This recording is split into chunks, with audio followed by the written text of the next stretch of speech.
బంగారం వెండి కొనాలనుకునే middle class జనాలకు ఇదొక mind blowing bumper good news.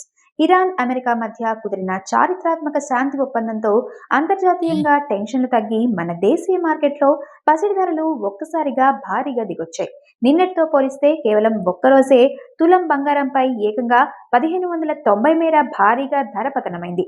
ప్రస్తుతం మన హైదరాబాద్, విజయవాడ, వైజాగ్ నగరాల్లో 24 క్యారెట్ల 10 గ్రాముల ప్యూర్ గోల్డ్ ధర 1,51,090 నుండి ఒక్కసారిగా 1,49,500కి పడిపోయింది. అలాగే ఆడవాళ్లు ఎక్కువగా ఇష్టపడే 22 క్యారెట్ల ఆర్నమెంట్ గోల్డ్ ధర కూడా తులం 1,37,040కి దొరుకుతోంది. అయితే ఇక్కడే కొనుగోలుదారులను మతిపోగొట్టేలా చేసే most interesting and crazy twist ఉంది. కేవలం బంగారం మాత్రమే కాదు, వెండి ధర కూడా ఒక్కరోజే ఏకంగా 5,000 మేర కుప్పకూలింది. ప్రస్తుతం దేశీయ మార్కెట్లో కిలో వెండి 2,59,900కి రాగా, మన తెలుగు రాష్ట్రాల్లో మాత్రం స్థానిక పన్నుల వల్ల 2,69,900 వద్ద రన్ అవుతుంది. అంటే ఇక్కడ కిలోపై అదనంగా 10,000 ఎక్కువ అన్నమాట. పెళ్లిళ్ల సీజన్ కోసం షాపింగ్ ప్లాన్ చేసే వాళ్ళకి ఇదే రైట్ టైం.